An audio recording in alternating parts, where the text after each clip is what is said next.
Hello, welcome back to our channel Sourav and রাখি blog.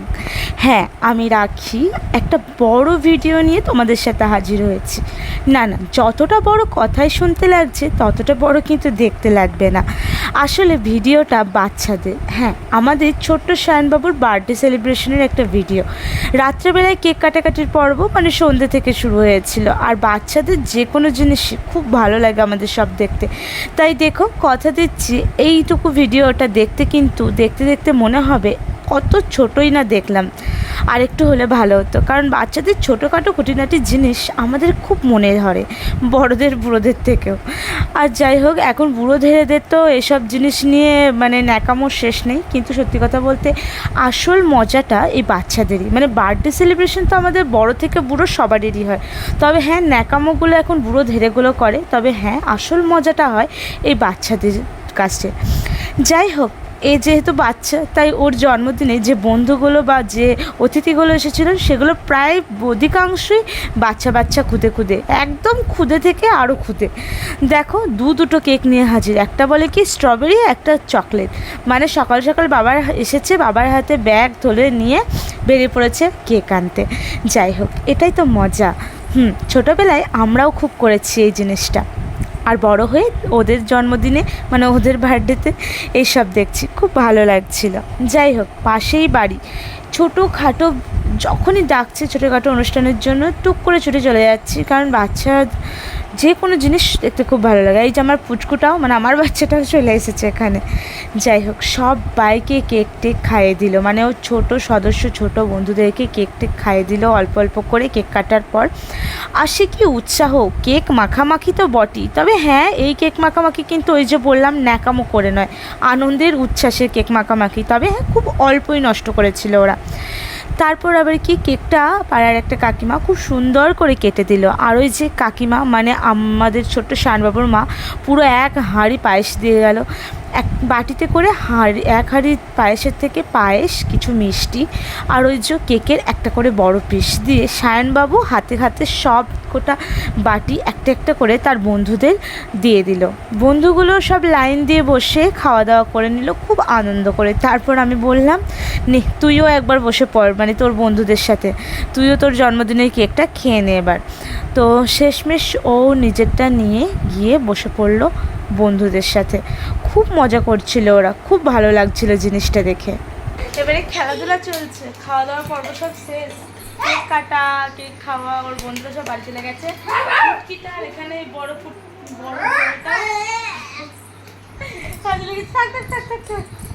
একটু পরে খাওয়া দাওয়ার পর্ব শুরু হবে, মানে রাতের খাওয়া দাওয়া। আর সেগুলো রাঁধুনি হচ্ছে আমি আর ওই বুড়ো ধেরেটা, আমরা দুজন মিলে রাঁধুনি। আর রান্নার সমস্ত জিনিসটা আমি আজকে একটা ব্লগের মধ্যে শেয়ার করবো তোমাদের। এই যা, তুই কর মিঠাই করো মিঠাই করো মিঠাই তো শ্যান কাকা করলো। পড়ে যাও। ও আচ্ছা, মানে করবে।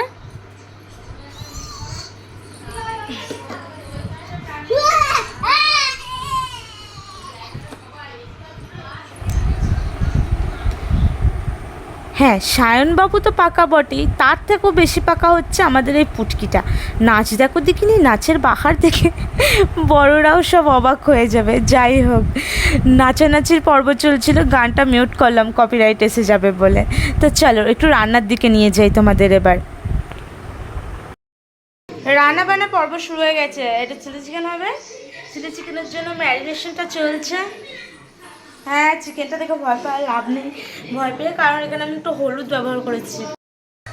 এখন রান্না করতে লেগেছি। এটা হচ্ছে ফ্রাইড রাইসের চালটা এখানে দিয়েছি। আর এখানে কাজু কিশমিশগুলো আমি রেখে দিয়েছি ভিজিয়ে। না, আজকে রেসিপি ভিডিও দিচ্ছি না, তবে হ্যাঁ একটু শেয়ার করবো তোমাদের সাথে রেসিপিটা। আর এই যে এখানে সব রান্না চাপিয়ে দিয়েছি। আর এইদিকে ভাই ক্যাপসিকাম আর সবজি টবজি সব কিছুই কাটাকাটি চলছিল। হঠাৎ সায়নবাবু চলে এলো, মাংস হয়েছে? হ্যাঁ হয়ে গেছে, চিলি চিকেন রেডি হয়ে গেছে, খেয়ে নে। আমরাও বলে দিলাম। ও দেখে বুঝতেও পারেনি বেচারা যে এটা কাঁচা মাংস, একটু ইয়ার্কি করে ফেললাম। পিসটা খুব ভালো করে তুলেছিল খাবো বলে। বেচারা কাঁচা মাছটাই মানে সরি কাঁচা মাংসটাই পুরোটাই মুখে ঢুকিয়ে শেষকালে বলে দিলাম এই না না ওটা কাঁচা পিস, ব্যাস সঙ্গে সঙ্গে অক অক করে একেবারে বমি করার জোগাড়। যাই হোক একটু আধটু মজা চলে আর কি, তবে এতটা না করলেও হতো। এই সময় মজা করবো না তো আর কখন করব, ওর জন্মদিন বলে কথা। আর ওর জন্মদিন বলে আমরা দুজন মানে আমি আর আমার ভাই দুজন মিলে রান্নার দায়িত্ব নিয়েছিলাম। রাতের বেলায় ফ্রাইড রাইস আর চিলি চিকেন মেনু ছিল।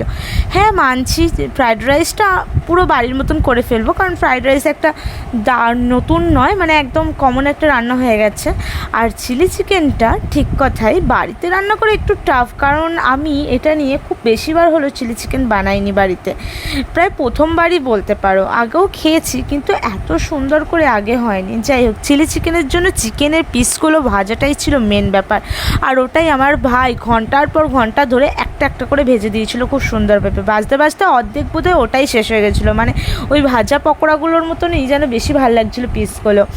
যাই হোক তারপর একটু রান্নাটা দোকানের মতন করার চেষ্টা করেছিলাম। আর হ্যাঁ সত্যি কথা বলতে টেস্ট আর কালারটা যদিও দোকানের মতন এসেছিলো, কিন্তু টেস্টটা দোকানের মতন না এলেও সত্যি কথা একটাই, এই যে চিলি চিকেন বলো ফ্রাইড রাইস বলো বা যে কোনো ধরনের ফাস্ট ফুড বলো বাড়িতে রান্না করে খাওয়ার মজাই আলাদা। আর তার টেস্ট তো হয় বটে আর অন্যরকম, কিন্তু স্বাদ আর তার যে গুণগত মান সেটা কিন্তু খুব ভালো হয়। পেটের দিক থেকে বললাম আর কি, পেটকে ভালো রাখতে গেলে বাড়িতেই ফাস্টফুডগুলো বানিয়ে খাওয়ার চেষ্টা করো। ব্যাস বকবক করতে করতে রান্না করা সব শেষ করে এই যে পাতা নিয়ে বসে পড়েছিলাম। আসলে পাতা শাল পাতা এখন প্রায় উঠেই গেছে, পদ্ম পাতা তো আরোই উঠে গেছে, এই যে এই কাগজের পাতাগুলি এখন আছে। তাই অনুষ্ঠানে পাতায় খাওয়ার রেওয়াজটা বেশ অন্যরকম লাগে, একটু আনন্দ দেয় মনে। যাই হোক তোমরা আশা করছি চিলি চিকেনের টেক্সচার কালারটা দেখে বুঝতেই পারছো কীরকম হয়েছে, তবে হ্যাঁ স্বাদটা কীরকম হয়েছে সেটা আমিই বলতে পারবো। আমার মিঠাই রানিতে এতই ভালো লেগেছে, ফ্রাইড রাইসই খাচ্ছিলো, মানে চিকেন এক ফোঁটাও খাইনি, খালি ফ্রাইড রাইসই খেয়ে যাচ্ছিলো। যাই হোক খাওয়া হয়ে গেল, বাড়ির খাবার তো তাই ওকেও একটু দিলাম, আমরাও খেতে লাগলাম। আর হ্যাঁ তোমাদের ভিডিওটা ভালো লাগলে লাইক কমেন্ট করে জানিও, আমার চ্যানেলটা সাবস্ক্রাইব করুন।